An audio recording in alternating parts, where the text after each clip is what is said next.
iRacing is a sim racing game that combines a true-to-life racing experience with an online community of virtual racers from all around the globe. iRacing offers a multitude of officially licensed cars and tracks, laser scanned with millimeter accuracy. Their car models and mechanical systems are based on real-world physics, engineered in cooperation with manufacturers and race teams. Their skill license system ranges from rookie to pro, ensuring members are always pitted against those with similar skill sets. Members are able to sign up for a weekly race series, compete in time trials, host a private race with friends, and participate in racing leagues created and run by the community. With over 170,000 members, iRacing works in partnership with renowned motorsports organizations like NASCAR to deliver virtual races based on the real-life NASCAR Cup Series, as well as many other series on the NASCAR ladder. iRacing also features team racing, providing a variety of options for members to create and manage their own teams. Race with friends or real-world teammates in full-length endurance events like the 24 Hours of Daytona, Spa 24, or the Bathurst 12 Hour. Additional partners include IMSA, World of Outlaws, Supercars, and IndyCar, allowing members to race in their very own Indianapolis 500, Bathurst 1000, Chili Bowl, and many more iconic events. This is iRacing, delivering the most authentic racing experience short of getting into a real race car. Sign up today at iRacing.com.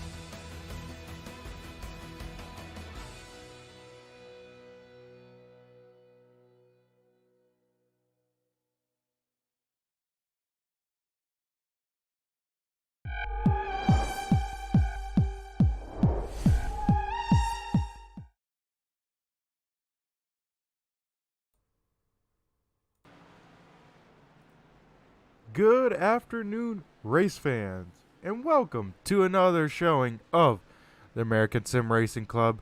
This is, of course, Brett the Jet here in the booth from Turn 3 Racing Network. Thank you for tuning on in.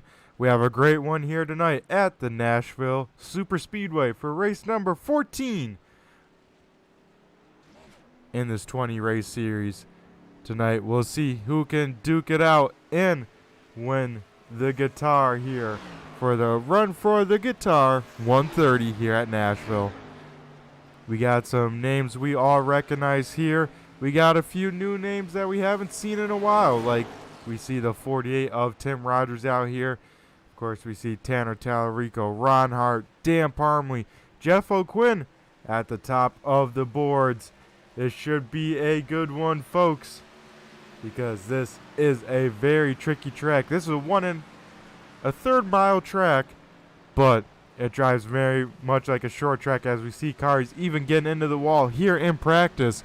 As we get ready to wrap up practice, we'll take a look at the times. Like we said, folks, Jeff O'Quinn leading the way over Dan Parmley, so a blue division driver at the top of the board. We'll see if he can continue this in qualifying. But we have Jeff O'Quinn, Dan Parmley, Tanner Tallarico, Ron Hart, Tim Rogers rounding out the top 5 here in practice.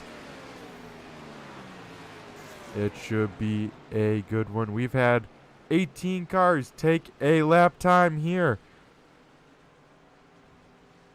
and looking like pretty strong car count, as we're pretty split between the blue and the red division here tonight.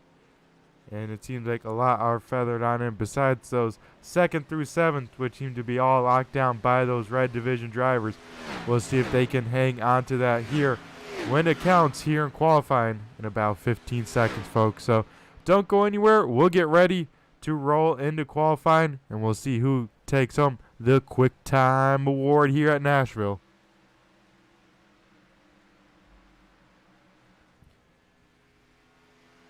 Tonight it is just me in the booth here, so be sure, if you got any questions or any comments, be sure to leave them in the YouTube chat. Land's got that pulled on up here and ready to interact with whoever is out there. Let me know who you're rooting for tonight and who you want to see go to victory lane. I know I'd love to see a certain driver. Hasn't been here too often. I'd love to see him down in victory lane, or at least get an interview with him, because it's always a good time talking to this driver. And speaking about this driver, I think he just rolled out on track. So we'll take a look at this 48 mayonnaise machine of Tim Rogers. We see him hustling up to speed on this backstretch, wasting no time at all. He's getting that thing up to speed in a hurry, and we'll see where he can go on the timing and scoring here in qualifying as he comes to take his first time lap. It is the 48 mayonnaise machine of Tim Rogers.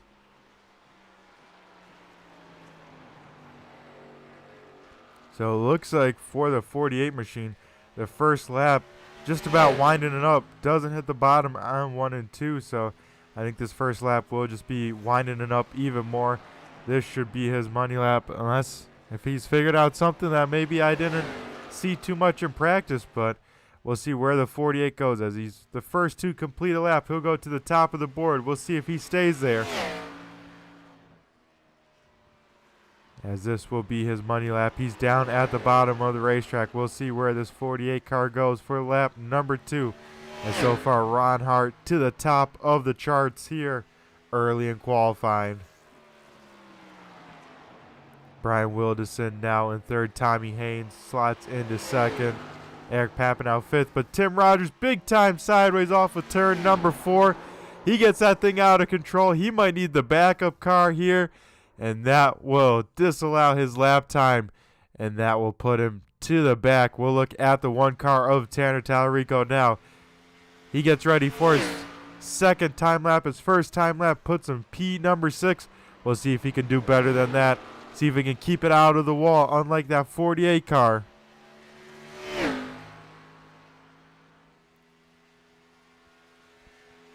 Dan the Man Parmley goes provisional pole as they sit right now. We'll see if he can keep that as Tanner Tallarico comes out of turn 4 for the final time.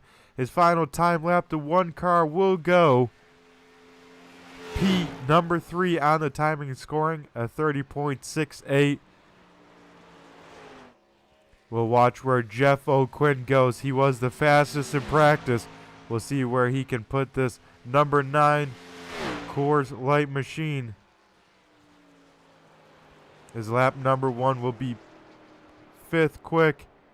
And I think that might be it for Jeff O'Quinn. Says, probably can't do much better than that.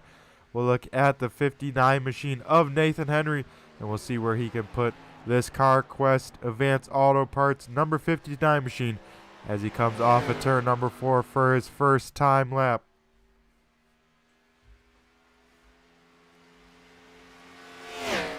Nathan Henry will go P number 8, lap number 1. We'll see if he can improve on that lap time here for lap number 2. Also the man that's on a hot streak, Austin Nielsen, just rolling out of pits. We'll have to click over to that 52 machine here when Nathan Henry finishes up this lap here as he comes off of turn number 4 for the final time. He'll go down to the apron and he will go no quicker. He will stay P number 8 at the moment. We'll see Austin Nielsen for his first time lap here and the 52 Napa machine.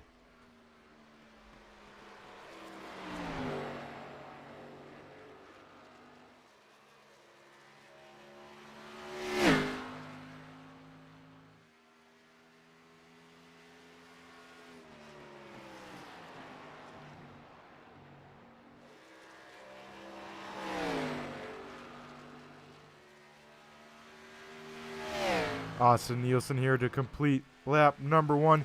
He will go 9th quick here. He'll have to pick up the pace by about 2/10 if he wants a shot at pole here. He'll have to find it in these corners as he gets ready for his final time lap. As he goes down the backstretch for the final time, dives it into 3 and tries to get on the loud pedal as early as possible without getting that wall off of 4. We'll see some drivers struggle with that, and he will go P number 5 there, not quite enough. So Dan Parmley will be tonight's Quick Time Award winner as we get ready to run down the race grid because it's almost race time, folks.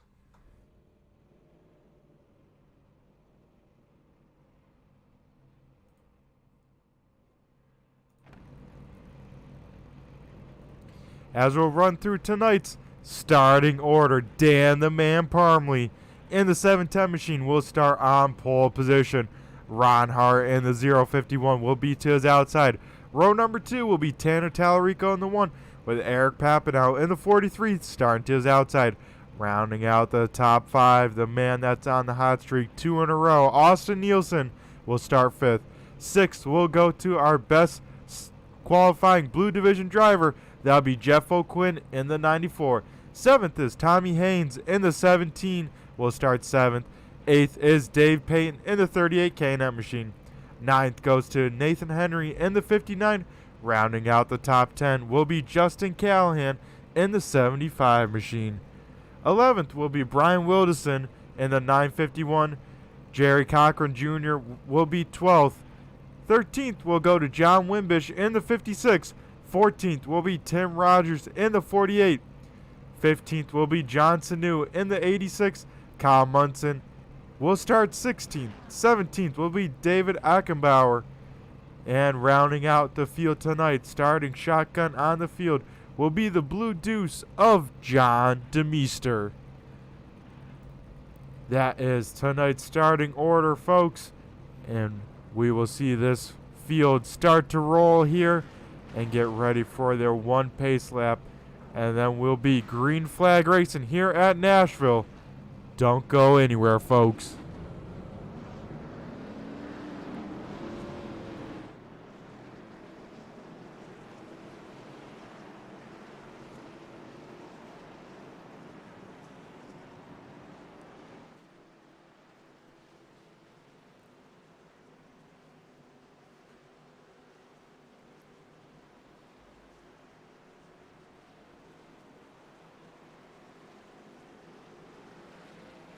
As we get ready to go racing, we see your favorite drivers out on track. We'll take one good look at this field as they go on by down the backstretch.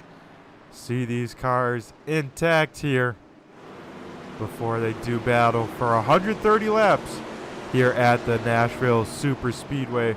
We'll go back up to the front and wait for the iRacing pace car to head down pit road and wait for the 710 machine of Dan Parmley to fire on off. And he fires on off, gets a great restart. Ron Hart matches him pretty well, but still will be behind. Dan Parmley will have a nice lead by the time they go into turn 1. And we are green flag racing here at Nashville.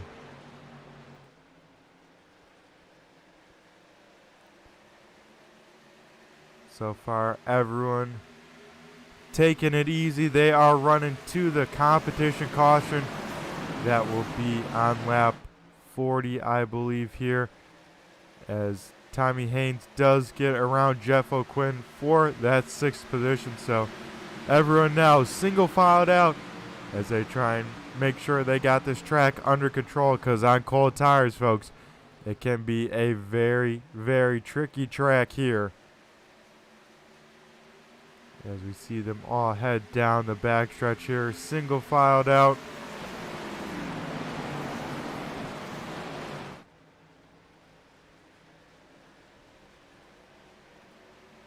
As we have one car a little bit loose, that was Tommy Haynes in the 17 machine.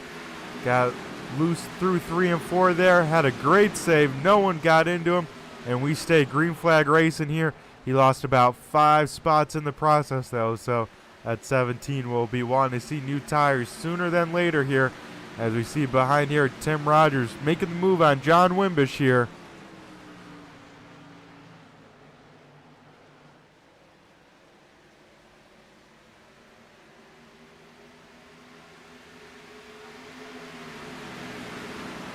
As coming off that corner, folks, you kind of saw it a little bit in Kyle Munson. That turn 4 wall comes up very quickly. And so you got to have some wheel in these cars, but you don't want to have too much wheel, as it will snap around on you and make you pay, like we saw the 48 car of Tim Rogers in qualifying. So It's a real balancing act here as you got to wait for the throttle, but you can't wait too long. As you see Ron Hart getting the throttle a little too hard, smokes the right rear, and that allows Tanner Tallarico to get to the inside. Now Eric Papanow will stick his nose inside of the 051. We'll keep an eye on Ron Hart here as that right rear already smoking, already hot to begin with, as he's right on the door of Eric Papanow through 3 and 4 here. As man, Ron Hart, he knows where the limit of his car is. He was inches off that wall off of turn number 4, but keeps that car clean. He loses 2 spots in the process, but could have been a lot worse for the 051 machine. But he has Austin Nielsen breathing down his neck.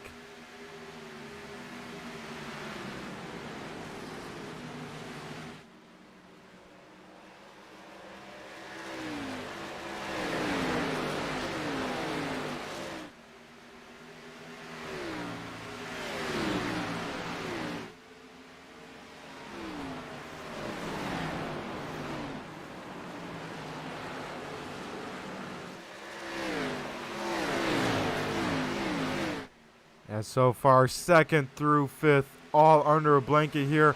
Ron Hart with a good run down the backstretch. He will try and get his position back from Eric Papanow. He's down low, the 43 up top. I think he'll be able to clear the 43 by the time they get into turn number 1. He does just clear him. So Ron Hart back into P number 3. Eric Papanow right on the back bumper here, looking for another mistake from Ron Hart.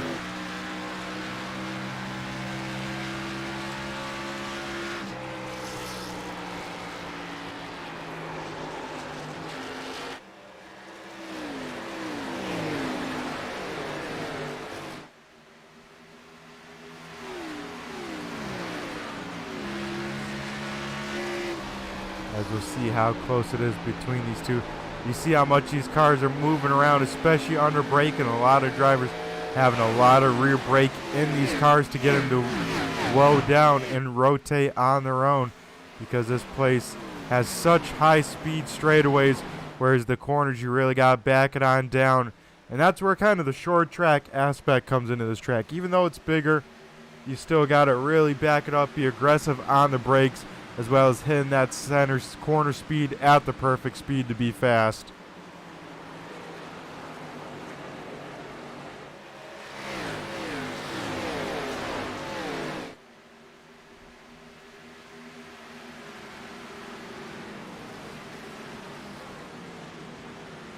A little bit further back, here's the battle for 8th. Brian Wilderson putting the pressure on Nathan Henry. Wilderson has the run here down the front stretch. He'll look to the inside of the 59 machine as they head into turn number 1. Nathan Henry says, "It's not my time to battle. You go for it." Brian Wilderson up into P number 8. He'll now set his sights on the 38 K9 machine.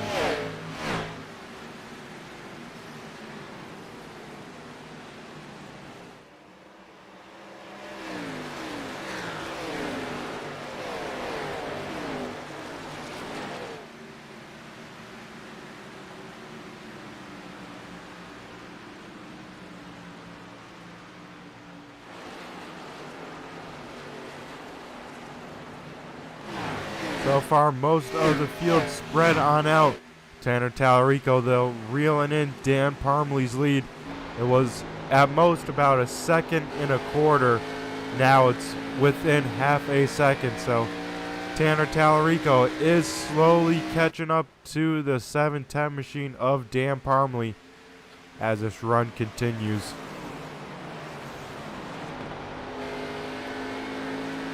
You see Tanner Tallarico really exit these corners low and straight, and really gets into these corners kind of the same way here as we'll watch going into turn number 3.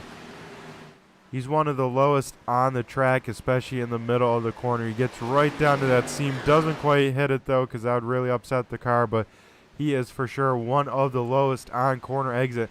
I think that's helping him find some cooler track, as well as getting a better drive off, as he can really get a straight run off What a lot of people don't realize too, it saves that right front tire if you're not arcing it off the corner.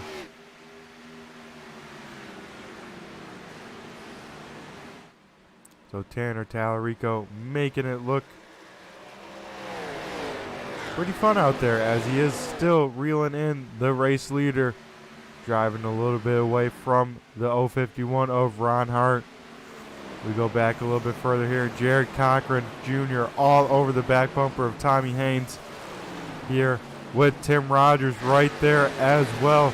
This is the battle for 11th through 13th on track.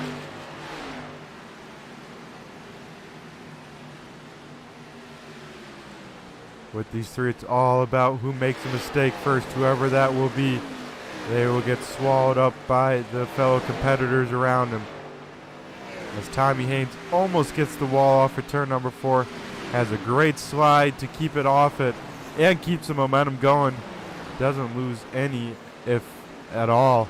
So Tommy Haynes with a great save there.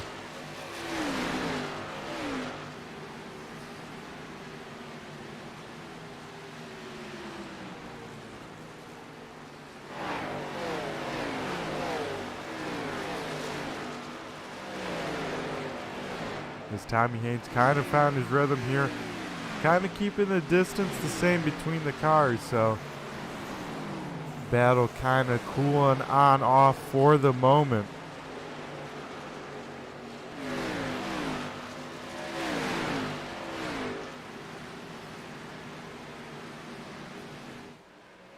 We go back up to the front here and see about the same gap as we left off at, folks. About 0.4 of a second between race leader and second place. As we look a little bit further back, Jeff O'Quinn making the move on Austin Nielsen. This is the battle for 5th on track.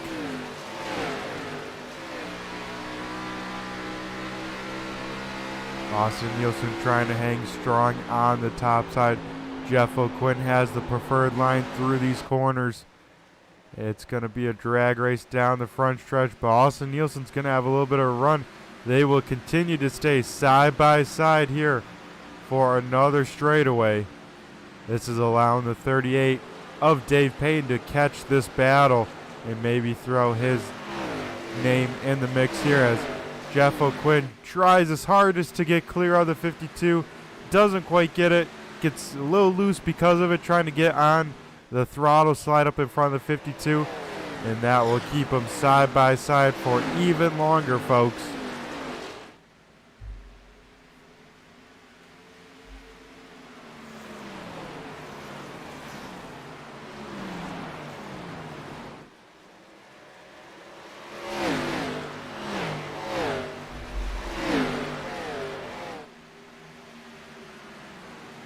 As they continue to stay side by side.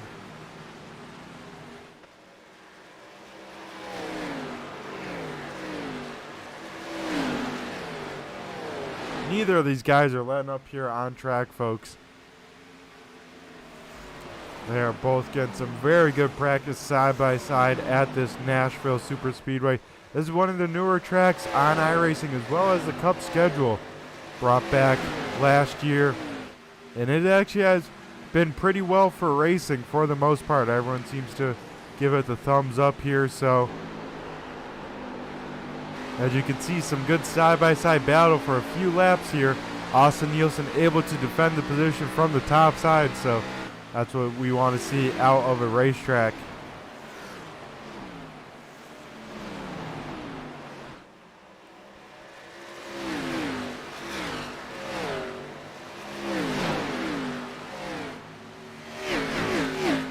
As we see here now, Brian Wilderson also joining in the mix here. He has reeled in the back of that 38 K&N car, so we may have a 4-car battle depending on if any of these drivers make a mistake here.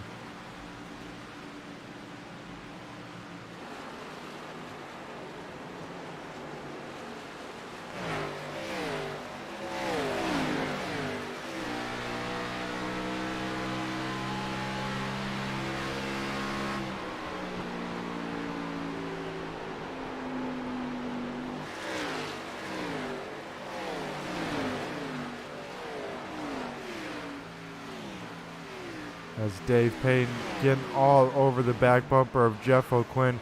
We'll see if he can make a move here before the end of the stage break. Of course, the stage break coming at the completion of lap 40.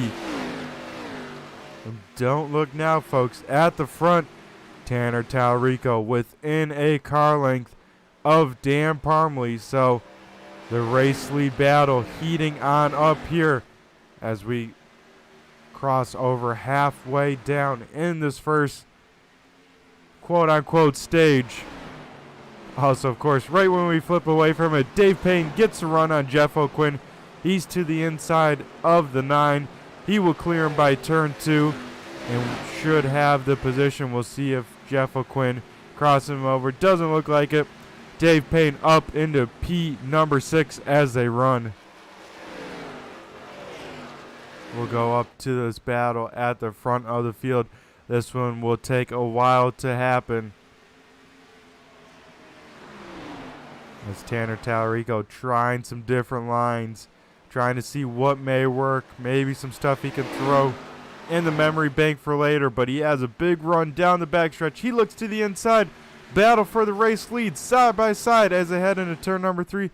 Dan Parmley will sail it on in there, shut the door,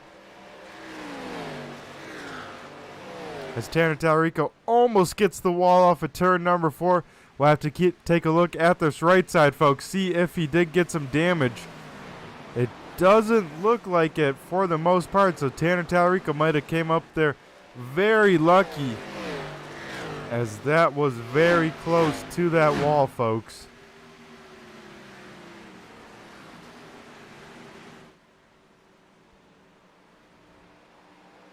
And this track must be fun, folks. I don't hear too much radio communication in my ear from these drivers.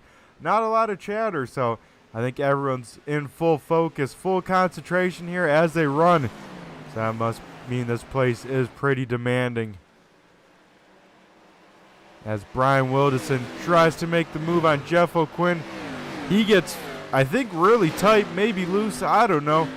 They were way up the groove. Jeff O'Quinn will defend the position. Brian Wilderson, of course, has to back way out of it being up that high.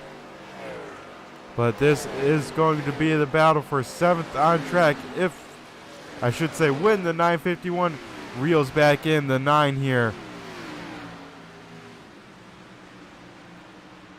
Jeff O'Quinn's got to be careful who he's battling with, too, because now Nathan Henry in that 59 machine has entered the picture. He will be battling the 94 for the Blue Division lead.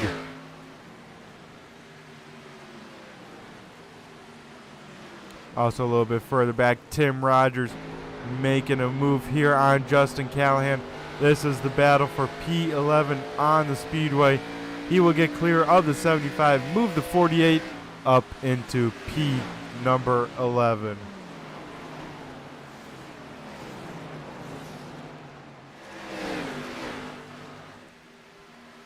Austin Nielsen looks to the inside of the 43 of Eric Papineau. There's battles all over this racetrack here tonight, folks. These drivers are going at it, especially right before this stage break. Austin Nielsen now up into P number 4.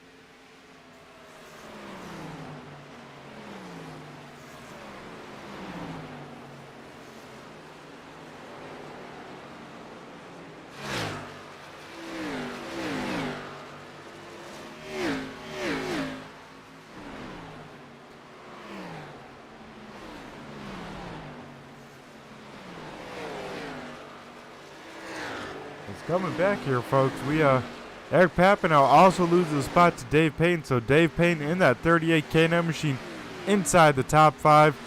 Kyle Munson here trying to get around these fellow drivers around him.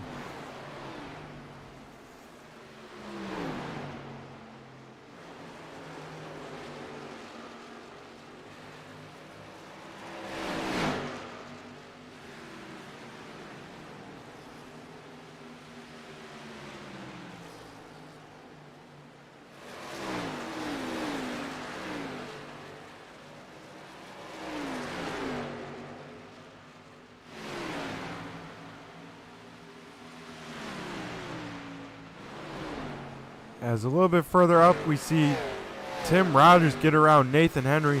That moves the 48 machine into the top 10 for the first time tonight. So Tim Rogers, the biggest mover of the race so far, up 4 positions and looking to keep that number growing as he's reeling back in the 82 of Jerry Cochran Jr.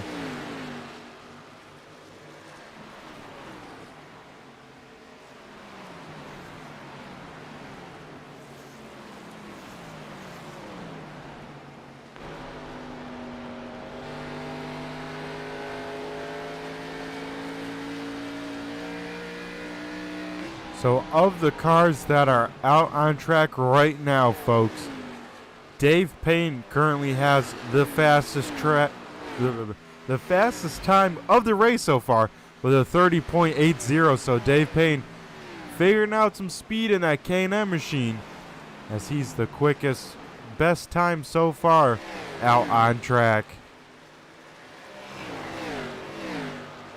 Right now, one of the better times on the track, actually. Only a 10th off the leader's pace. He is, I want to say, the 4th quickest out on track. It goes Dan Parmley, Tanner Tallarico, Tim Rogers, then Dave Payton for the top 5 times last time by. Speaking about one of the drivers with the best pace these last couple laps, Tim Rogers has caught the back bumper of that 82 machine. He's looking to put a move on him right before this stage caution.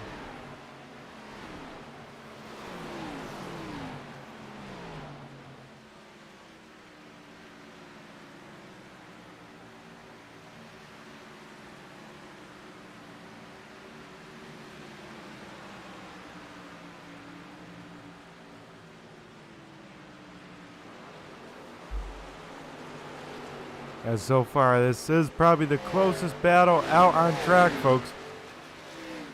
As they're both catching Brian Wilderson as well. We'll see what can happen in these last couple laps here, as this will get interesting.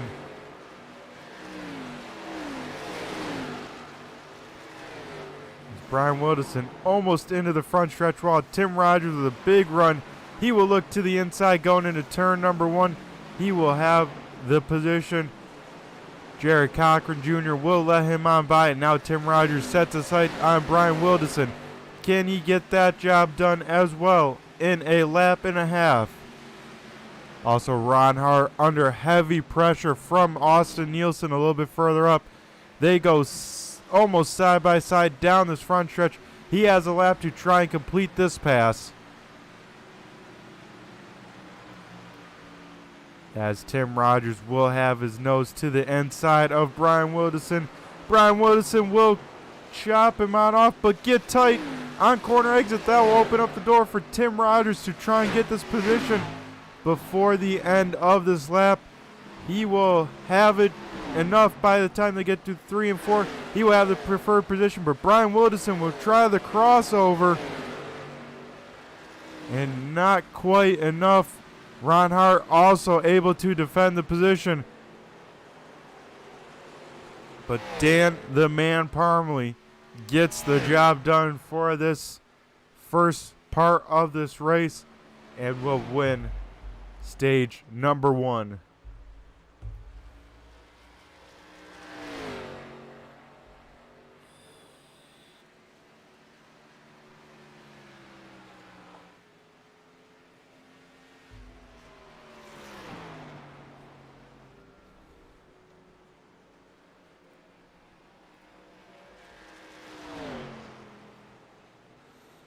As we see here, the leader will catch the pace car.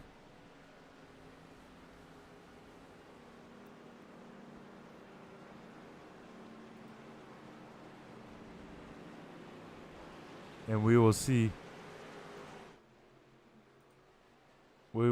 everyone head down pit road here and make their scheduled stops.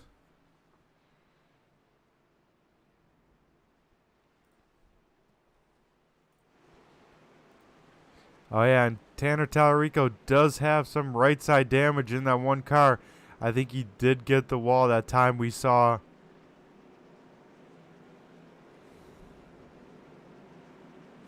as we see these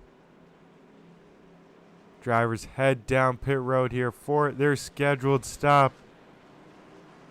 The one car that stays on out there is John DeMeester in the Blue Deuce. He will get the wave around here. We'll go back to the pit lane and see who wins the race off of pit road.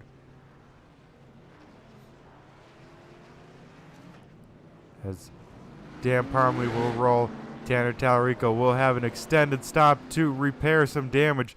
He will start deep in this field.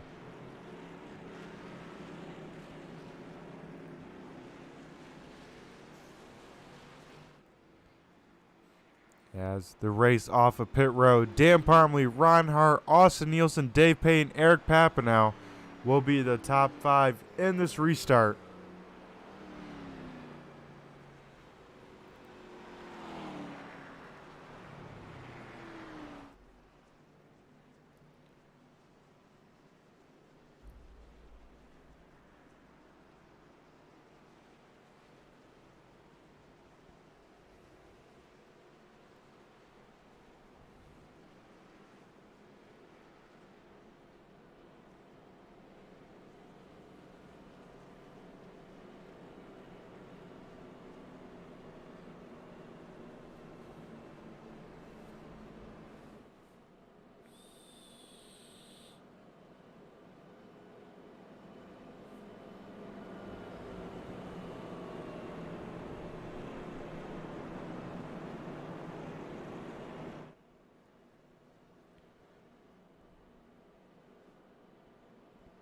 So we have John DeMeester and Nathan Henry back down pit road. They will have some extra pit stops.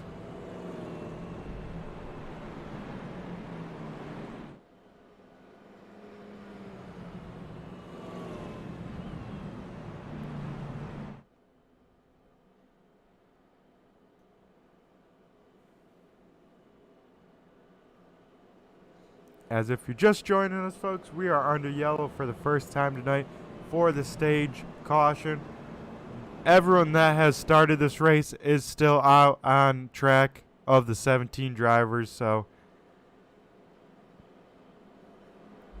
the question is, will we have anyone make a mistake here back on cold tires? Everyone's got to relearn this, and we'll see a lot different pace. Now we'll see drivers probably try and one-stop it from here, so we'll see drivers take it real easy on these tires.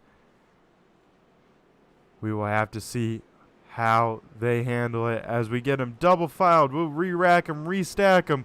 We'll keep an eye on this one car of Tanner Tallarico. He will start deep in this field around the 14th position on this restart.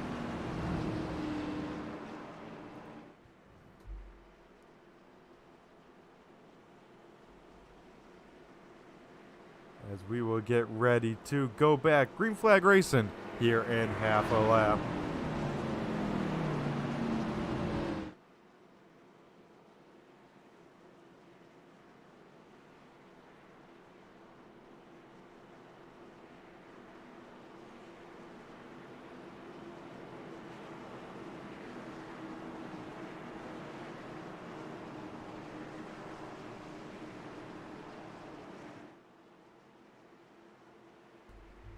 As we get ready to go back, green flag racing here. We'll wait for the iRacing pace car to head down pit road. Then Dan, the man Parmley, will lead us to green flag, just like the start. He'll be on the inside. Ron Hart will start in the front of the second row. As Dan Parmley gets away with a good jump, he will be clear. Austin Nielsen will have a nose to the inside of Ron Hart. By the time they head into turn number 1, Austin Nielsen may take over this second spot if he can get on this throttle here. It'll be close as they head down the backstretch.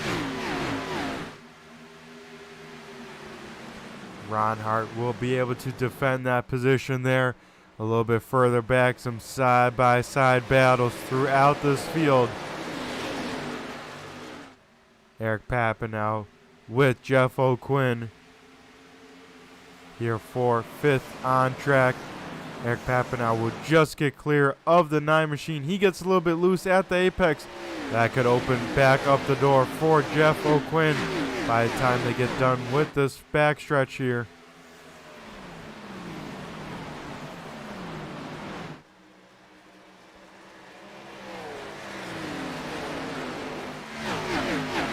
As Austin Nielsen very close to that wall off of turn number 4. We'll have to see if he did get a piece of it. So far that car looking clean, but that could render different depending on how bad he did get the wall.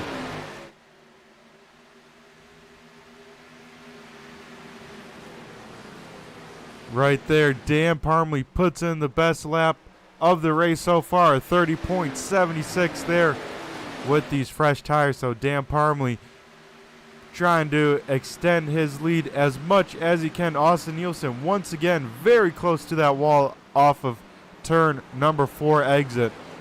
Right now all these drivers single filed on out.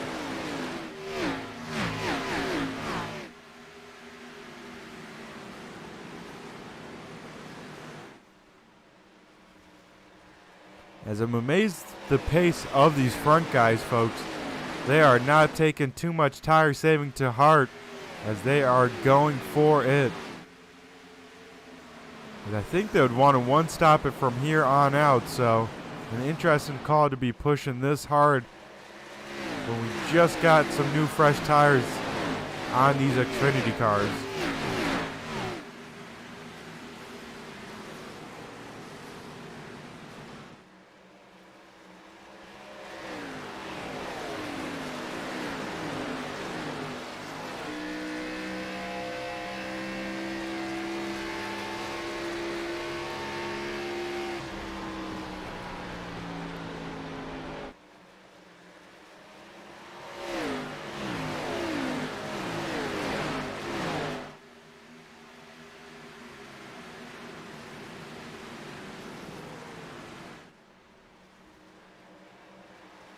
As right now, folks, everyone running their race, hitting their marks, keeping those cars clean as much as they can,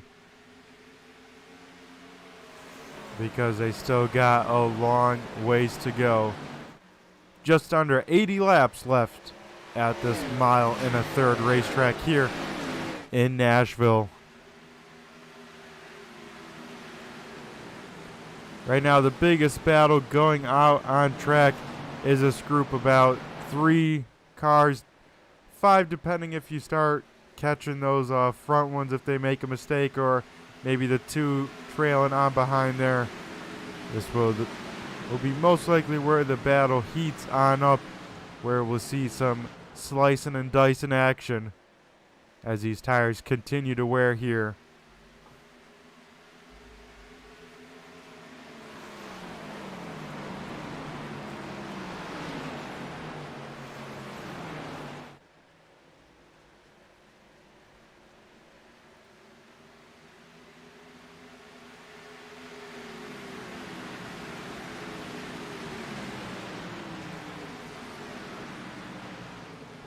So an interesting stack up there. We had Brian Wilderson look to the inside of Kyle Munson, who then looked to the inside of Tim Rogers, had to back out of it, and that almost left the door open for Brian Wilderson on the top side. But now that closes up the gap to Tommy Haynes right there, and now Justin Callahan and Tanner Tallarico right there as well. So that shows you how quickly things can get bottled up here at this track.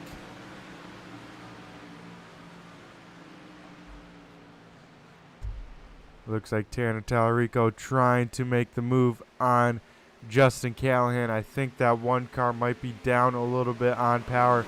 He did sustain some damage, and that is affecting the performance of that quick time number 1 machine.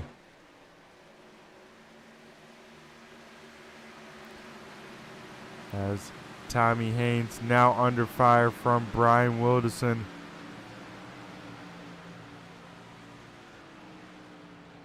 He will almost get clear in 1 and 2 here. The 17 will get the drive off this corner. They'll be door to door down the backstretch.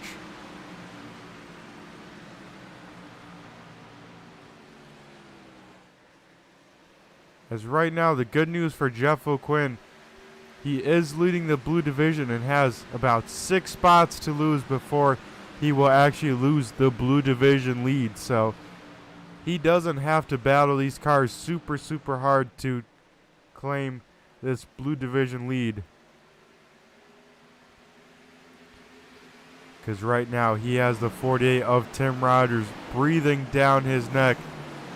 A little bit further up, we have Eric Papanow putting the pressure on Dave Payton here for the 4th position.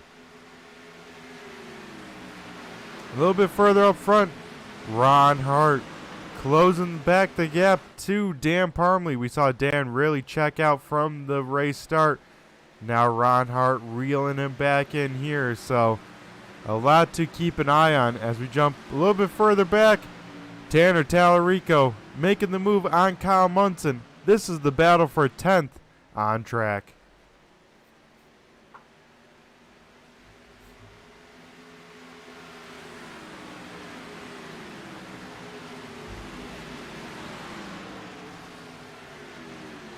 They will be side by side. Tanner Tallarico will just clear the 28 going into corner entry, but the 28 will get on the throttle.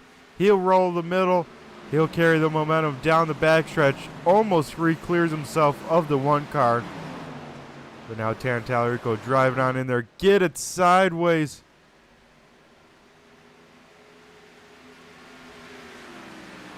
And now he's under fire from Justin Callahan as well as these guys continue to stay side by side here.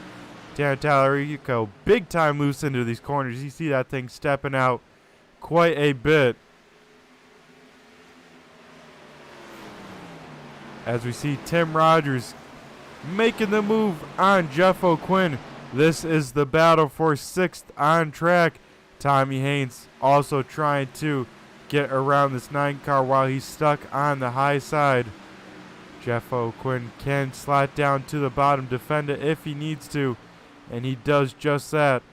Tim Rogers now up into P number 6. We'll see if he can reel in the guys in front of him. Has quite a gap to go.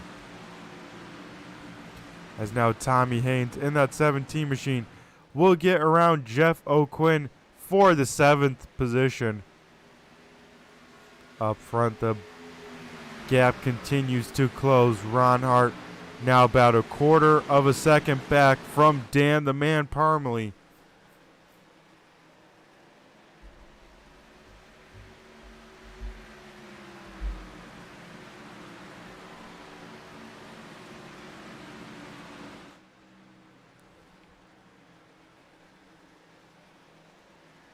We're starting to see some people start to fall off big time with this tire wear around this Nashville Superspeedway. This track is pretty punishing to the right front with these high-speed corner entries and this concrete surface. It really tends to eat up the right front or the right rear if you're not careful, jumping in the throttle a little too aggressively. We heard that from the 051 team, that right rear was a lot more worn than the right front and a lot hotter as well.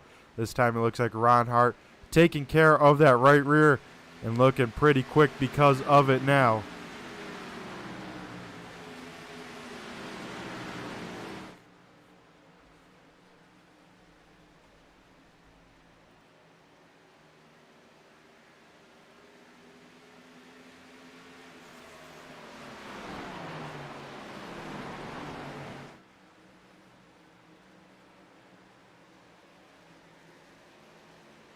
As this time by, folks, we will see cross flags halfway down, halfway to go in this race at the Nashville Superspeedway.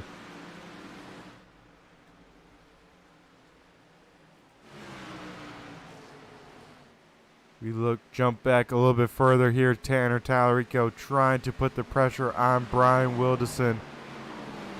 We see now Tim Rogers, I think, with some right side damage to that 48 car. Looks like Tommy Haynes with some as well. So not too many clean race cars left out on track. Tanner Tallarico to the inside of Brian Wilderson.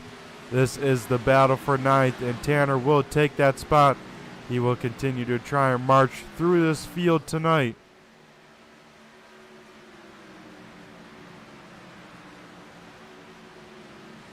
Tim Rogers back under fire from Jeff O'Quinn. I think that right side damage affecting the 48 car just a little bit, or else those tires are back starting to go, as Jeff O'Quinn will go to the inside of the 48. This is the battle for 7th position on the Speedway.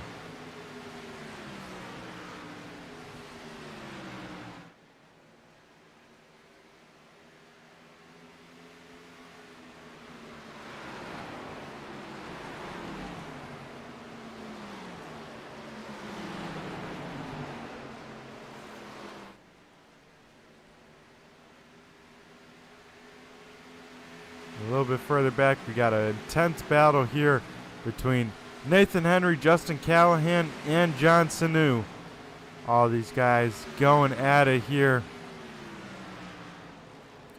These are some valuable blue division points these guys are battling for, so these guys making it count.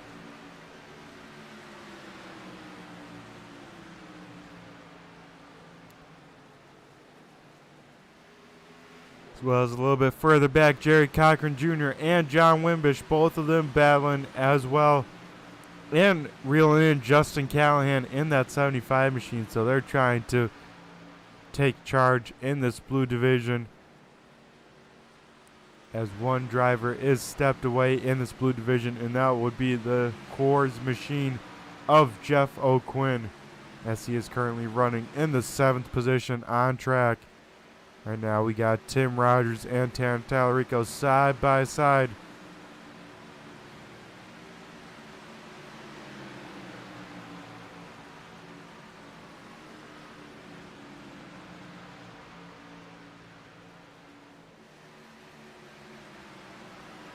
As you see Tim Rogers continuing to lose some positions, that damage definitely affecting the speed and the handling of that 48 mayonnaise machine.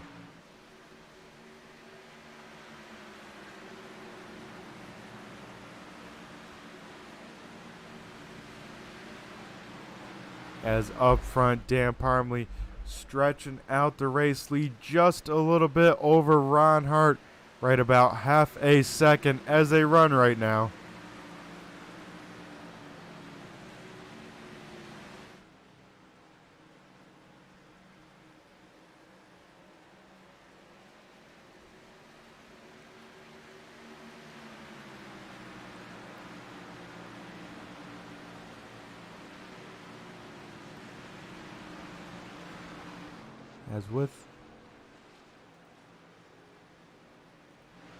As interesting here, folks, we see Justin Callahan down pit road, so kind of a unscheduled time of stop, so we'll have to see what happened to that 75 machine. But while we do that, we'll go and turn 3, turn it up here for the fans at home. I'll let the racing do the talking.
And we are back here looking at our third place runner.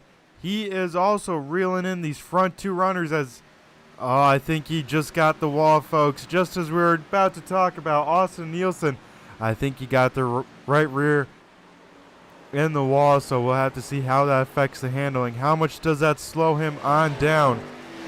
Because you're going to have a clean race car to carry the speeds down these straightaways, as we found out from the likes of the one of Tanner Tallarico. But Austin Nielsen trying to reel in these guys. Ron Hart, big time slide, keeps it off the wall. That is the most important thing he can do in that 051 machine. He has reeled back in the gap a little bit, folks.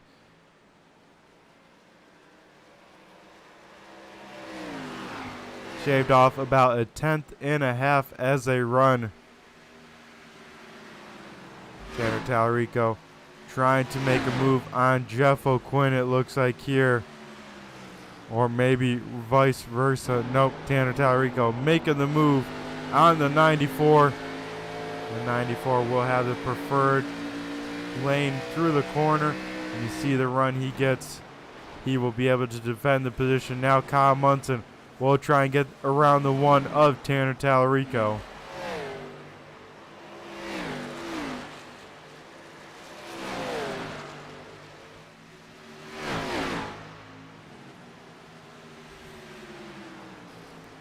Alrighty, folks, depending on how these cars are driving for these drivers, like what I said there, they will, it's just Jeff O'Quinn, hard contact with that front stretch wall. You saw him get a little too much after, and heavy contact. That could blow open the door for the Blue Division lead, as that will probably give that 9 car even engine damage with that hard of a hit. I'm surprised that thing's driving straight with how much he plowed that wall with both right sides of that car. He only lost 2 positions, but that pace will be way off for Jeff O'Quinn. I was just about to say, folks, the fuel window to make it to the end has just opened, so we'll see who decides to come on in. Who will be the first to pit? Will it be the normal candidate of Eric Papanow? Will he be the first down pit road? Or will we see a new face the first down pit road, as Eric Papanow starting to get chased down by Tommy Haynes? And we do have a new candidate first down pit road. It is Kyle Munson in the 28 green machine. He's going to say, I need a new set of tires. His car's looking clean, so this 28 car, he may have something to say here.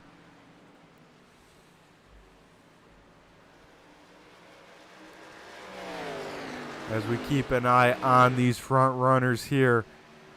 Dan Parmley still keeping that gap to Ron Hart. You got to wonder, is Dan Parmley just mere driving, making sure he keeps the pace? Make sure he keeps the distance. Or are these two that much even, that much right on par with each other? Austin Nielsen is reeling in these drivers. We also have Brian Wilderson down pit road as well. We'll have to see who is the next takers. Who decides to come in early? Who decides to come in late? We saw Kyle Munson last week be the big beneficiary at Las Vegas, staying on out, rolling the dice, and he gets the yellow flag. We'll see if that happens tonight. So far, we have been clean and green.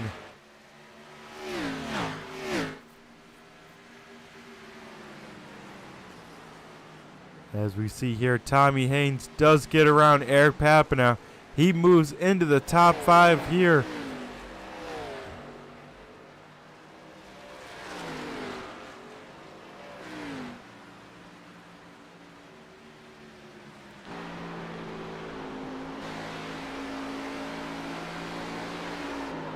As we ride on board with Kyle Munson. He gets big time loose, and Justin Callahan gets in the back of the 28. I was just about to say this. Kyle Munson is on fresh tires, so he's got to take it easy. And there we saw the price. He got big time loose, had to get out of the throttle, still got the wall. And then the 75 of Justin Callahan got into the back bumper. So now that 28 has damage on 3 out of the 4 corners. As before he came down pit road, that car was clean.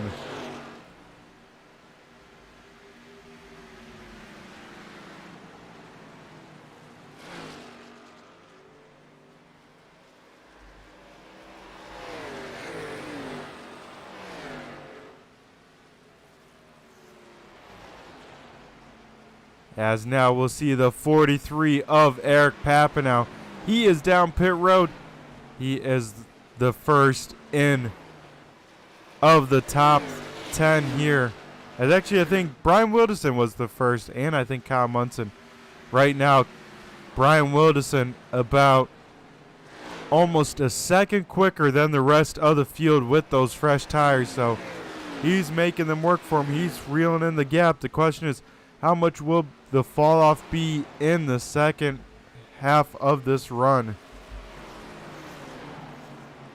As Eric Papineau still down pit road, left side's up.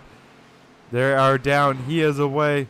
We'll see if he comes out in front of the 951 and the 28. It looks like he will just, actually it'll be close, folks, as we'll see Kyle Munson there on track. He'll come out just in front of them. So they made up quite a few positions because he pitted from around the 5th position. They pitted around the 10th position. As now the 43 has to take it easy on these fresh tires.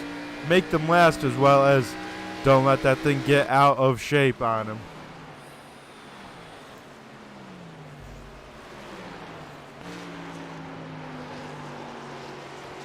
As I bet a lot of people have lap 90 circled on for their pit stops. And we have Ron Hart riding on board with him. He is down pit road. He'll make it to the pit road speed. Tommy Haynes down this time. And so the question is, when does Dan Parmley pit? He saw second place short pit him. Does he stay out for some tires? Does he come in this time and lose just a little bit of pace? We will have to see what the 710 machine does, as it looks like he is slowing. The leader is coming down pit road this time. Austin Nielsen will do the same in the 52. Dave Payne also down. And I think Tanner Tallarico, he will woe that thing on up as well. So a lot of takers down pit road. The first one to stay out, Jeff O'Quinn in the 94, will get some bonus points and lead a lap for his Blue Division title fight. Tim Rogers also still out on track in that 48 mayonnaise machine. Also the last car that has not pitted yet is Jerry Cochran Jr.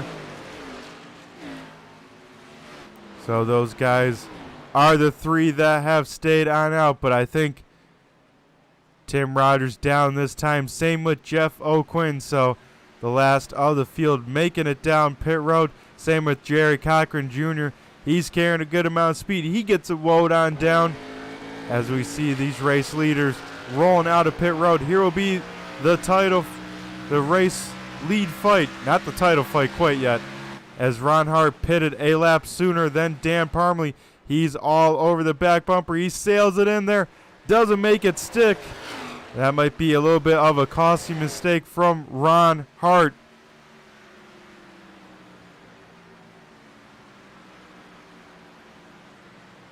As Dan Parmley able to keep the race lead as they run. Austin Nielsen able to just keep 3rd place over Eric Papineau. We see how much Eric Papineau jumped on in front.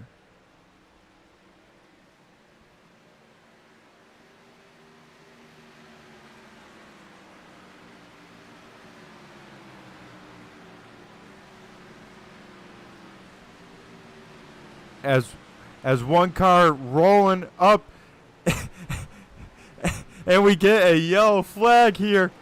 John Wimbish rolling up to speed here right on the edge of the surface. So that will throw a wrench in everyone's plan. This will throw a wrench in everyone's plan. People people can get some damage repaired, and this will throw these leaders just came down pit road. Oh man, folks, this is where it gets fun. We have about 95 laps down of the 130 scheduled distance. We'll see if anyone decides to come in and take tires. I would assume not. Maybe we'll see the likes of Justin Callahan come on down. Maybe Eric Papineau if he's feeling crazy. Kyle Munson might come on in. But we'll see a lot of drivers come on down pit road and get some damage repair, because that will make a world of difference to these right side of these cars if they can tape it on up and seal off these right sides. As I'm surprised we don't see more drivers down, but we'll see the likes of Tim Rogers, Justin Callahan. And I like these calls for these guys coming in on pit road, repairing this damage.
As we get ready to go back green flag racing here, I think we should have these drivers double file on up this time by, and we'll have to see how these drivers handle this, as it'll be 2 to green. Sorry, folks.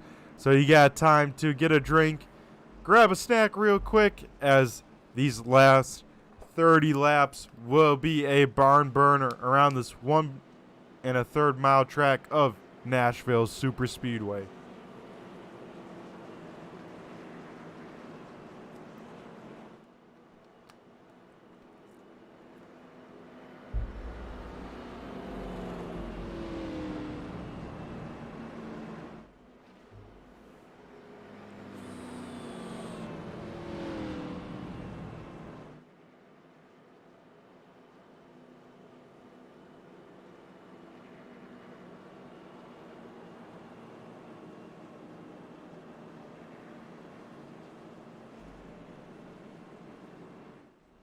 As this time by at the start finish line, folks, we will re-rack them, restack them, and get ready to go back green flag racing.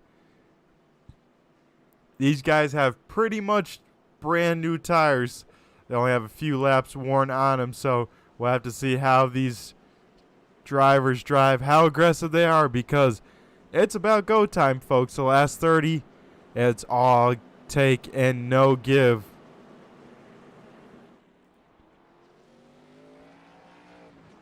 As the lights are extinguished on the iRacing pace car, we'll be ready to go green flag racing next time by.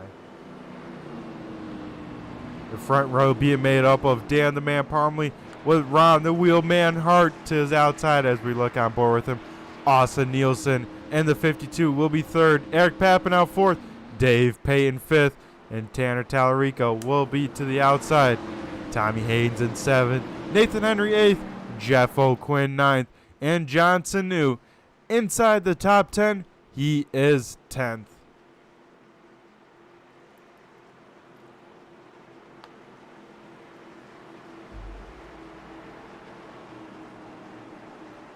As we get ready for a 30-lap shootout, it will be like that first run, folks. A lot of go and not a lot of slow. As we wait for the iRacing pace car to head off of pit, down to pit road, And we'll wait for the 710 of Dan Parmley to fire on off. He usually waits till they're about straight right about here. He's going to make him wait a while. He's on the loud pedal. We are green flag racing here as Ron Hart very close to moving on down before the start finish line. But he's tried to shut the door on Austin Nielsen. He is just able to. Now he's going to set his sights on Dan Parmley. See what he can do. Austin Nielsen will slot into third. Eric Papinow in fourth, but under fire from Dave Payne in that 38 K&M machine. Tanner Tallarico will try and move along on the inside as well.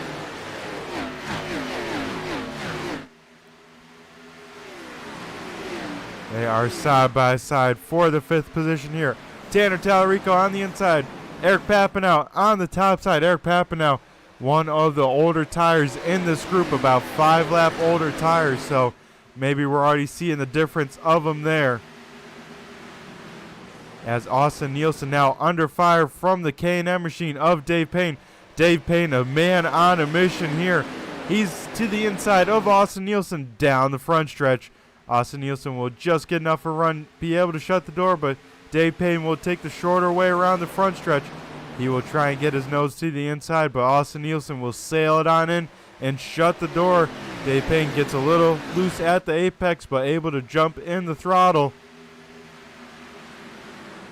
A lot of drivers with their best times, the likes of Tanner Tallarico, Tommy Haynes, John Sanu, all with their best times the last time by. Everyone knows it's time to go.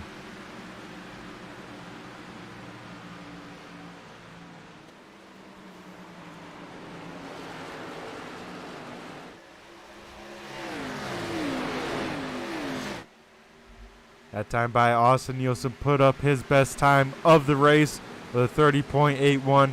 Still Dan Parmley with the best time overall. Dave Payne with the second quickest overall.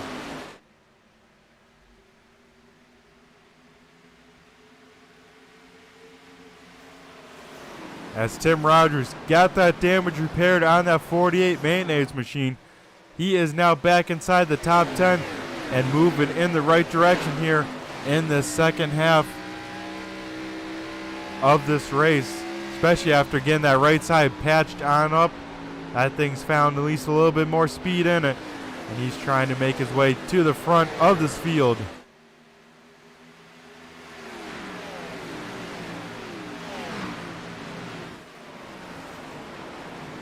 As now Brian Wilderson will also get around John Sanu in that 951 machine. Brian Wilderson back inside the top 10 here.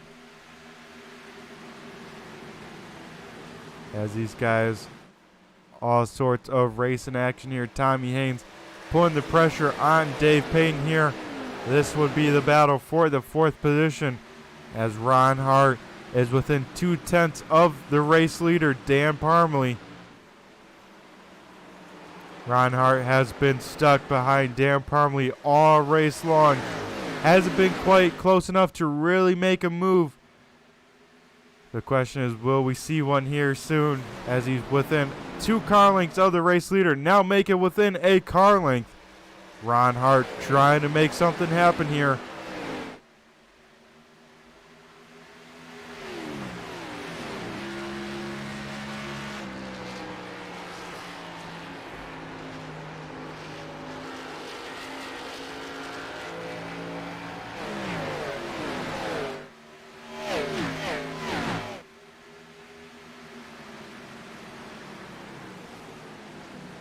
As Eric Papinow has reeled back in the one of Tanner Tallarico. That 43 car coming back around here. He may have the move for the 1 car. We'll have to see as he's right on the back bumper here going into turn number 1.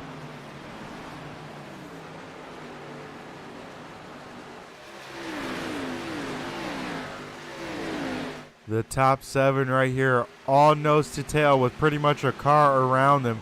Just waiting for a driver to make a mistake. The top 3 now all within half a second.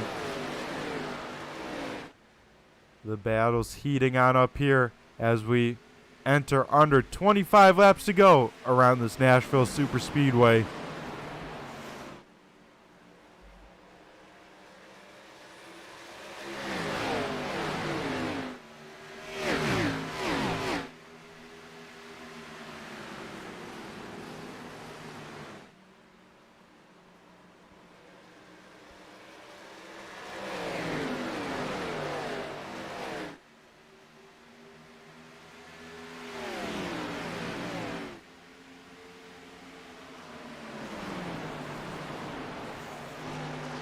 We'll jump on board with Ron Hart here and see what he's trying to do. See what he's trying to get around the 710 machine of Dan Parmley, because if he's got a shot, he's got to do it sooner than later to make a move. Unless if that 710 machine makes a mistake, which is a tall ask to do. Dan Parmley is one of the more consistent drivers in the series. As we see Ron Hart really arcing it here, jumping on his throttle early, getting a straight shot off. That allows him to get a pretty good run down this backstretch.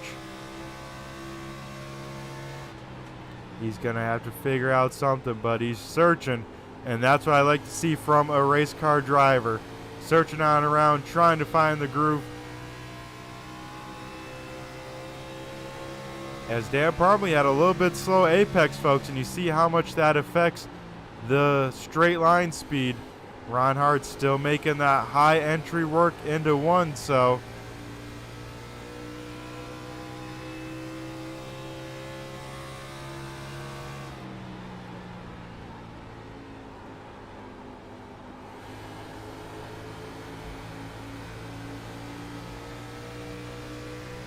as Ron Hart once again with a great run down the front stretch, he closes up right to the back bumper of Dan Parmley, so Ron Hart's going to have to keep on doing that, and he may have a shot here as Dan Parmley found something there at the apex. Holy smokes, you see him shoot on away from Ron Hart there, so Dan Parmley figuring out something there in 1 and 2, but can't quite get 3 and 4, whereas Ron Hart really low and making it work well for him. You just got to make sure he hits his mark, keeps that thing out of the wall. As we see the different lines in 1 and 2 here.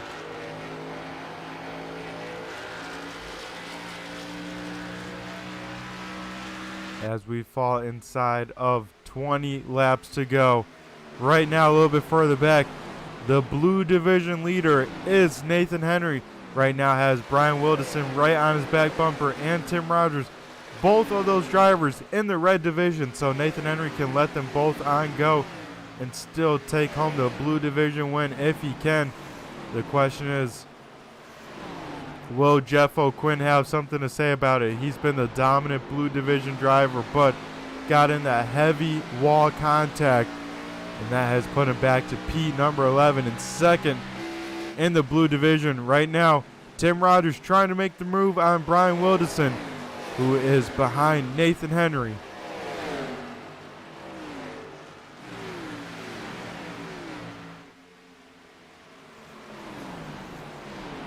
As we see the battle for fourth place continuing on, Tommy Haynes putting the pressure on Dave Payton.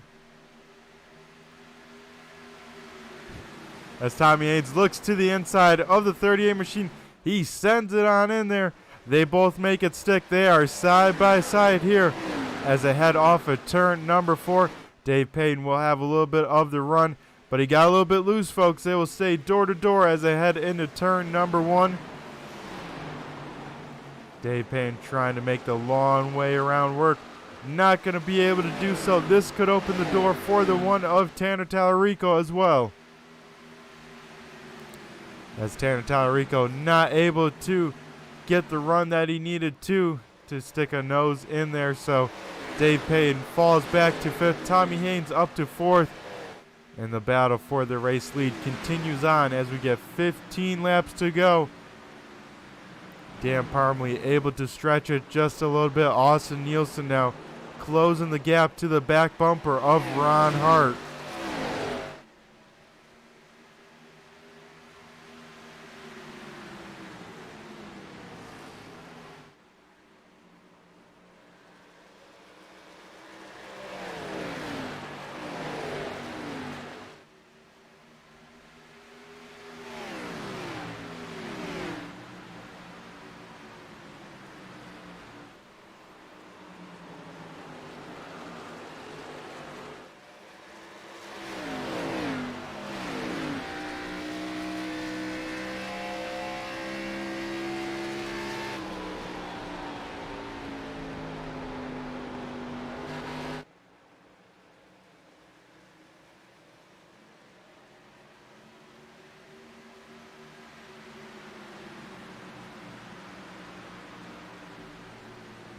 As that time by, we have 13 laps to go.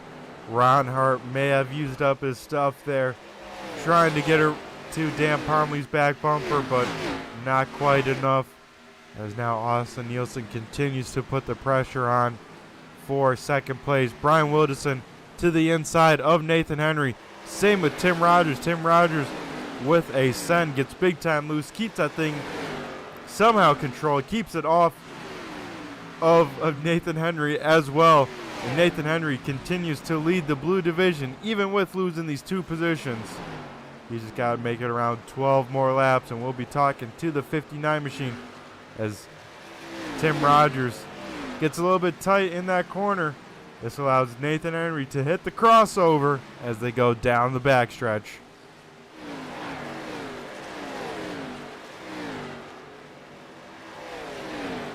As once again another crossover done. This is kind of hurting Nathan Henry, folks, so this is allowing Jeff O'Quinn to catch the back bumper of the 59 machine, as this time they will single file on out. And now Nathan Henry just has to hit his marks for these next 10 laps or so. As we see here, folks, Dan Parmley starting to drive away from this field as we see 10 laps to go. 2 open palms from the flagman that time by.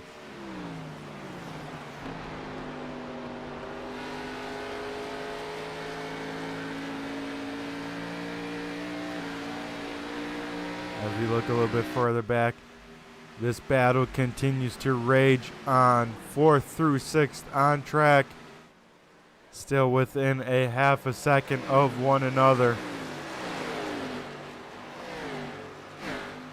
As Tommy Haynes gets loose off of turn 4, that will allow the 38 K&M machine to continue to close in this gap as we have single-digit laps to go here at Nashville Superspeedway.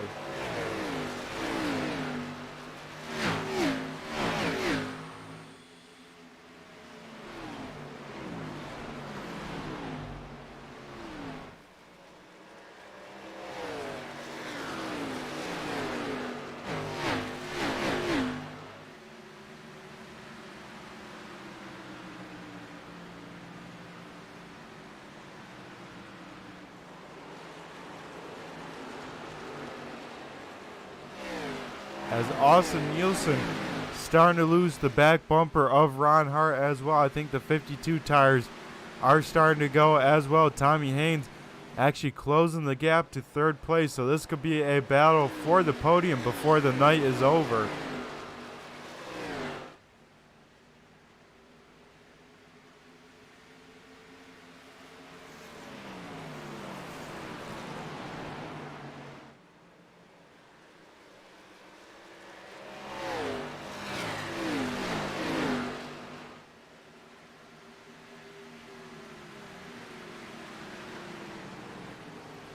As battle for the blue division lead here late in this race. Oh, Jeff O'Quinn gets to the left rear of Nathan Henry. Nathan Henry slides up into the wall. Contact for the blue division lead here with 6 laps to go. Oh my goodness, folks. We will have to see the replay of that one in slow motion as they already make contact there. We'll go to this battle here as they head to the backstretch. We'll keep an eye on Jeff O'Quinn as he closes in the gap to the 59 machine, as this might be actually a lap or 2 later, as we'll try and see what happened. This is already contact, and we see Nathan Henry hard into the outside wall. Jeff O'Quinn with the blue division lead now. Nathan Henry probably not too happy about it. As that time by, we saw open palm, 5 to go, now 4 to go in this race. Dan Parmley with a comfortable lead, but Austin Nielsen able to drive away from Tommy Haynes. So it looks like, unless anything crazy happens, as actually A little bit of sportsmanship out there. We love to see it, folks. I think Jeff O'Quinn gave the position back to Nathan Henry. Either had me up on the scoring or knew that he made a mistake there, didn't pass the 59 machine cleanly, and I think gave it back to him before the end of this race. So, heck of a sportsmanship move by Jeff O'Quinn, but he still got a chance to reel him on in as he's got 3 laps to go. Maybe can get it done in the way that he would like to, but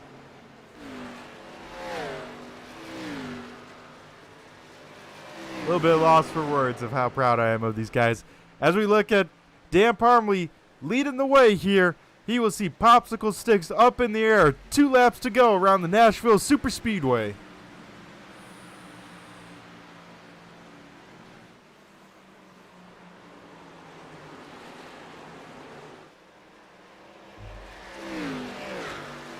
Dan Parmley's just got to hit his marks. Make sure he keeps that car clean. Make sure he keeps it off the wall. No big mistakes from the 710 machine here in this final lap. We see the white flag. It's 1 lap to go here at the American Sim Racing Club for race number 14. As Dave Payne gets around Tommy Haynes here at this final time, Tanner Tallarico will try and go along as well. Jeff O'Quinn under fire from Jerry Cochran Jr. This battle will probably allow Nathan Henry to pick up this Blue Division win unless something crazy happens here down the backstretch. But coming off of turn number 4, Dan Parmley gets the job done here at Nashville. Ron Hart second, Austin Nielsen third. As Nathan Henry will have just enough of a run to get the job done, beat out Jerry Cochran at the line for the photo finish for the Blue Division win.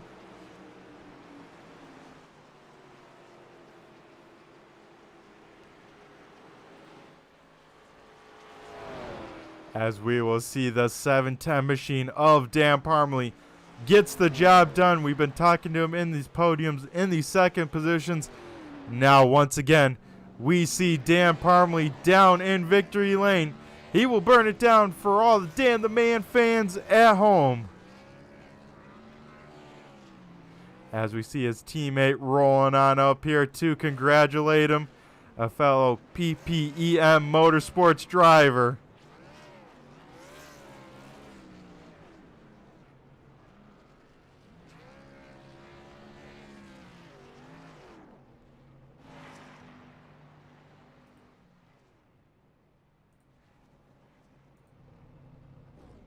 As we will go to commercial break. On the other side, we will have interviews with the top 3. We'll be right back.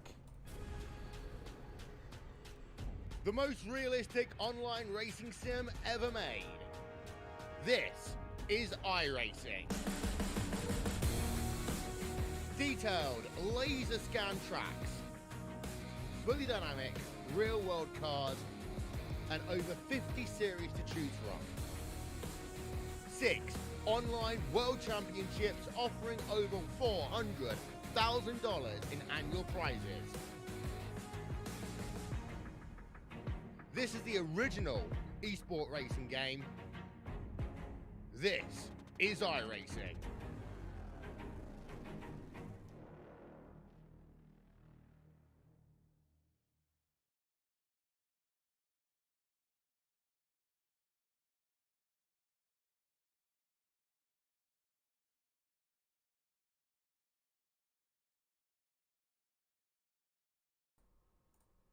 As we are back on the other side, first and foremost, we'll talk to our Blue Division winner.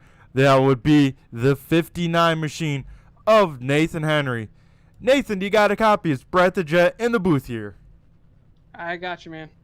Alrighty, Nathan. Heck of a race from the 59 machine. It seemed like Jeff O'Quinn had the Blue Division for tonight. He had some great pace, but he got the wall big time. And there at the end, some contact within 10 to go. but I think some sportsmanship. I think he let you on by. What was going through your mind, Nathan, as you saw him reeling him in? And then that contact. I think that thing had to be hurting after that wall hit. Yeah, it was a hard hit. It was a hard battle. I blew the right front off the car, and when Tim got by me, and I was just hoping to hang on to it for the finish, man. I'm just happy to come away with a good point stay here for the Blue Division. Yep, that is the key. I think you'll knock into Jeff O'Quinn's points here a little bit, at least beating him. Getting the Blue Division win, Nathan. Heck of a job. Yeah, like you said, it looked like the handling was going on that car. This place probably eats away the right front big time.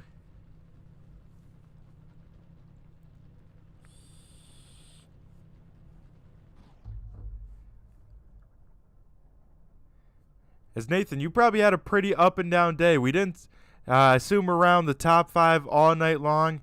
What were you struggling most here at the Nashville Superspeedway? Getting into 3 was tough, and a couple other guys were saying it too. Getting your braking point just right so that you didn't overdrive and slide your fronts. I actually knocked the turn 4 wall down coming to the competition caution, which was actually really good timing, so I got that fixed. But having to come from the back is just always tough. Yeah, that is always a tough, tall order, especially with the caliber of competition. And yeah, it seemed like turn 4 was everyone's kryptonite here.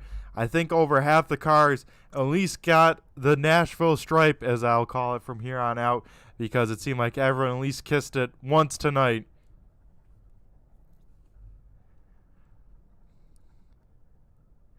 As Nathan, congratulations on the Blue Division win here for this 59 team. Always a good feeling before we let you go and celebrate it down in the Blue Division victory lane. I'll hand over the mic to you, and I'm sure there's got to be a lot of people you got to thank on this 59 team here tonight. Yeah, my dad always watches, and it's always fun to debrief the race with him, and the boys from back home always hop in the live stream and catch a race here and there. So it's always fun to show and actually be able to do pretty well. Didn't do as well as last couple weeks, but we'll rebound.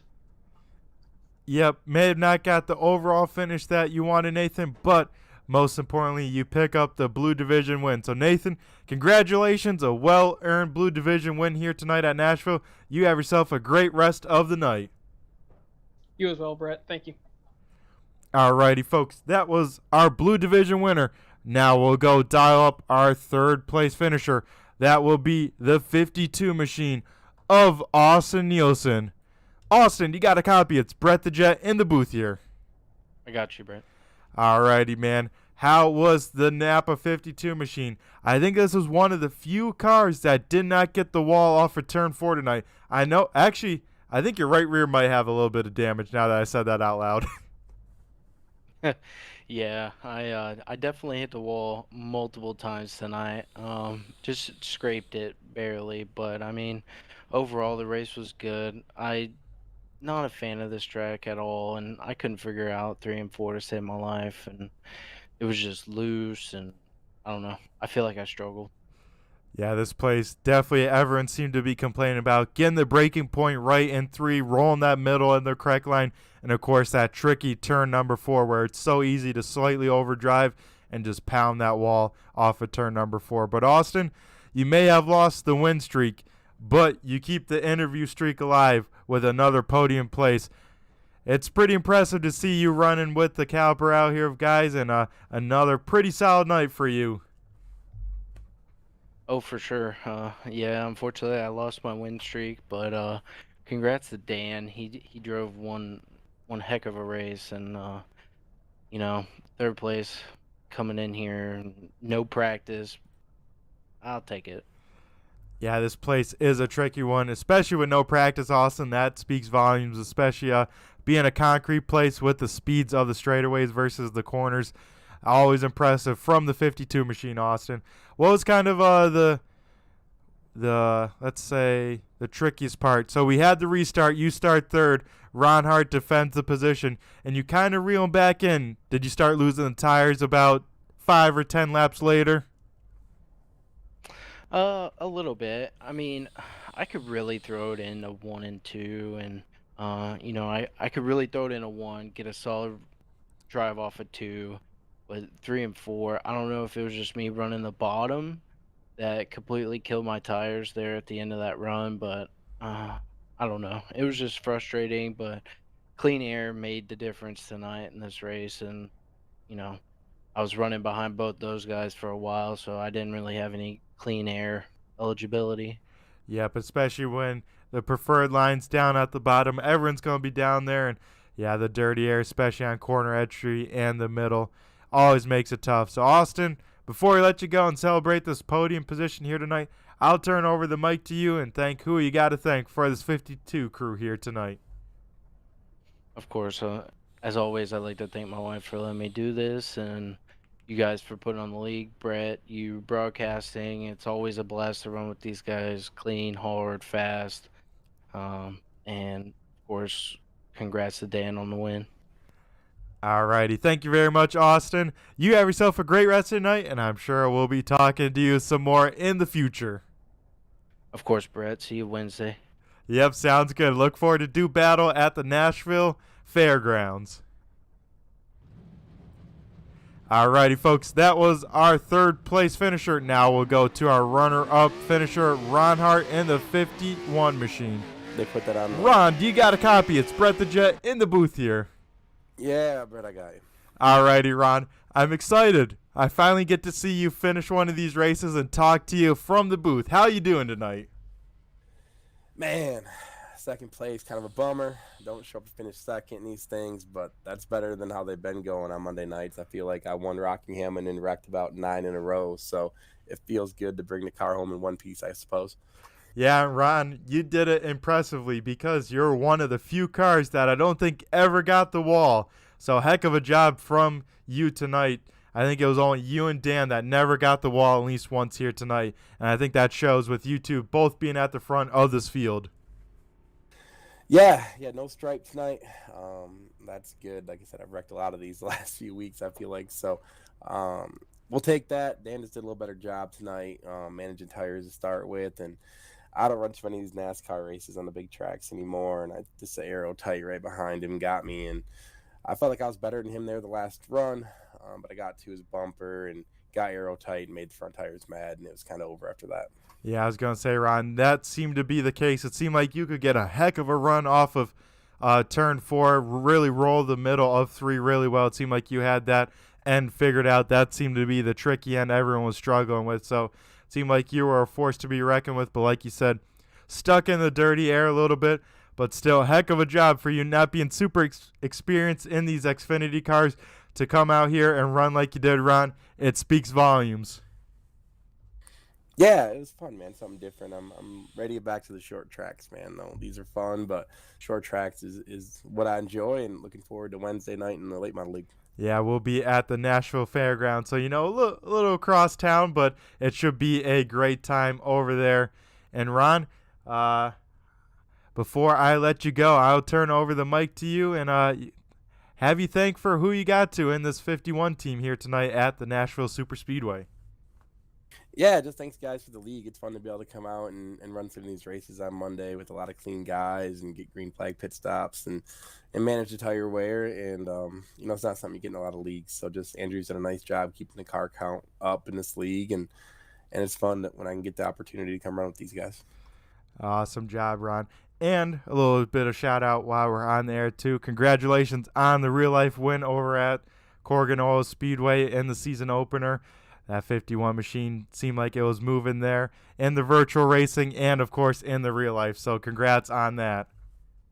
Yeah, thanks, man. And I know man does a lot of good work on that car. And we had a really good opening night over there. And I think we're going to go try Birch Run this weekend if it doesn't rain out for the big money show and see what we can do on that new pavement. There you go, Ron. Well, best of luck to you there and keep us all up to date. We'd love to see how you do in the real life stuff. And, Ron, you have yourself a great rest of the night. All right, see you Wednesday, Brett. All righty, folks. That was our runner-up finisher, Ron the Wheelman Hart, in second place. Now we'll go to our winner here, Dan the Man Parmalee in the 710 machine. Gets the job done tonight. Dan, you got a copy? It's Brett the Jet in the booth here.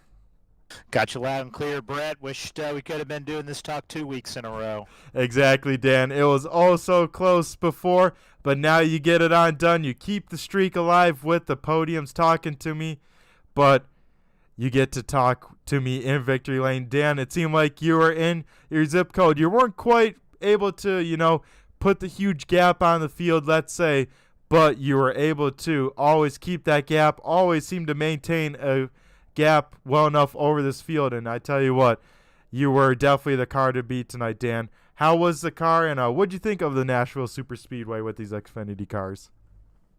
Oh, thank you, Brett. Definitely was not an easy win. Ron was definitely challenging me there at the end of the race, and even coming to the stage win, Tanner was right there with me, and Ron and I were talking after the race, and I think it was definitely a big advantage to not only start up front, but just keep it up front and keep that clean air. He said he just kept sliding the nose being behind me. So could have been a different story had he got me there with, about 15 or so to go. Could have been a very different result. Yeah, Dan. So going back a little bit further than that caution, right before then, we saw the green flag pit stops. Ron Hart comes in right in your rearview mirror. Did you know the next lap you had to come in? Yeah, looking at how much we were off the pace from at least my fastest lap, I knew that anyone within a second was probably going to be able to undercut if they pit before me. So at that point, I just hustled my way around, tried to get as much as I could get into pit road. And honestly, I was surprised I ended up coming out right in front of him and was able to keep him behind me. I thought for sure he was going to have a bit of an advantage, but guess he just didn't have the entry and exit to pit road that he needed to keep it up front. Yeah, that seemed like to be the move of the race, Dan. You coming down on pit road, getting a quick stop, and just coming out in front of the 051 machine and keeping him behind him in 3 and 4. I think that was the move of the race, and that was allowed you to stay in the clean air. And Dan, you get the job done tonight at Nashville. Congratulations. I got to ask, how were the tires? How did the car seem? It seemed like everyone was struggling in 3 and 4. Did that seem to be the case? Yeah, and I think oddly enough, I was a little bit stronger in 3 and 4. My tire wear was definitely close, but maybe a little bit better than some of the other guys. Which the last time we were here at Nashville, I didn't feel like I really had a handle on the track, and I was really skeptical coming in tonight. For me, jury's still out on the track. It feels a little bit weird. I feel like maybe a little bit higher gear could make things a little more interesting and feel a little more fun, but you got to drive this thing like a short track, and I don't feel like I'm much of a short track specialist, but somehow managed to keep the tires under me, and that certainly helped make the difference too. Yep, that did seem to be the key, and that clean air, like you were talking with Ron, seemed to always help, especially in these Xfinity cars. So, Dan, congratulations on the win back in victory lane. It's got to feel pretty good here. Hopefully keep this ball rolling as we get ever so closer to the playoffs here at the American Sim Racing Club. And you win the Run for the Guitar 130, Dan. We'll send you the virtual guitar over your way. But before we let you go, I'll hand over the mic to you for the 710 crew down in victory lane here tonight. I'll definitely give a shout out to my mom since it was Mother's Day just yesterday. I know she was watching and probably putting some comments in the streaming chat. So shout out to my mom and my dad too. Give a shout out to my wife for letting me come out here and do these races on Monday nights. And shout out to Tiger Ray for sponsoring the series and LibertyLive.Church. I know it's not on my car, but it's on Eric's car along with Meineke as well. And just another great effort by the team, and looking forward to next week. Certainly looking forward to getting to the chase and kicking things off at a road course. Yep, Dan. You have yourself a great rest tonight. Go celebrate down in victory lane. I'll be there for the after party once I wrap up in the booth. And Dan, I'm sure we'll be talking to you some more in the future. You have yourself a great rest of the night. Sounds good, Brett. We'll catch you later. All righty, folks. That was our race winner, Dan the Man Parmley, getting the job done. Parks it in victory lane here at the Nashville Superspeedway as we see him pull on off here and bring it back down pit side. So, folks, another great race, another one in the book. Race number 14 in the books for the American Sim Racing Club Sportsman Series. We'll run through tonight's finishing order.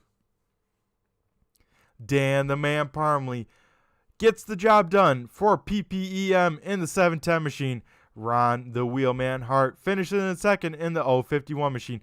Austin Nielsen brings it home in P number 3, loses the win streak but keeps alive the podium streak. Dave Payne, with a solid performance, finishes 4th here tonight in the 38 Can-Am machine. Tanner Talarico rebounds to the top 5 and finishes in the 5th position. 6th goes to Tommy Haynes in the 17 machine. 7th is Eric Papinow in the 43. Brian Wilderson in the 951 brings it home 8th. 9th is Tim Rogers in the 48, and rounding out the top 10, Nathan Henry winning the blue division in the 59 machine. Jerry Cochran Jr. finishes in 11th. 12th goes to Jeff O'Quinn in the 94. 13th is John Sanu in the 86 machine. 14th is Kyle Munson in the 28th. And rounding out the top 15 is John DeMeester. 16th is John Wimbish. And rounding out the starting field tonight is Justin Callahan in the 75 machine. So, folks, we saw some awesome side-by-side racing throughout tonight.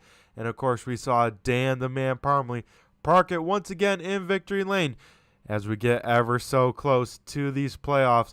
They are showing up here in 2 weeks. So, folks, mark that on your calendar. Get ready for some intense racing as it's only going to continue to ramp on up. Like Dan said, happy Mother's Day to all the mothers out there watching, as Mother's Day was yesterday. So, want to wish everyone a happy Mother's Day out there. Of course, got to give a shout out to Debbie Parmley out there in the chat cheering on Dan the Man. And all the other live viewers, got to give a shout out to you. Thank you to tuning on in, watching, and listening to me ramble into my microphone. Of course, got to give a shout out to all the replay viewers out there at home to tune on in, watch a replay of these awesome races. Of course, got to thank ASRC and everyone that makes that go around to be able to put on the show, and all the competitors out there on track. Without them, we couldn't have anything to talk about, folks. Be sure to check out all the racing action throughout the week on the Turn 3 Racing Network. I, of course, been Brett the Jet here in the booth. It's been another pleasure to bring another race night to you, folks. Everyone have a safe one. Take care, and remember, just flew by you. Have a good one, folks.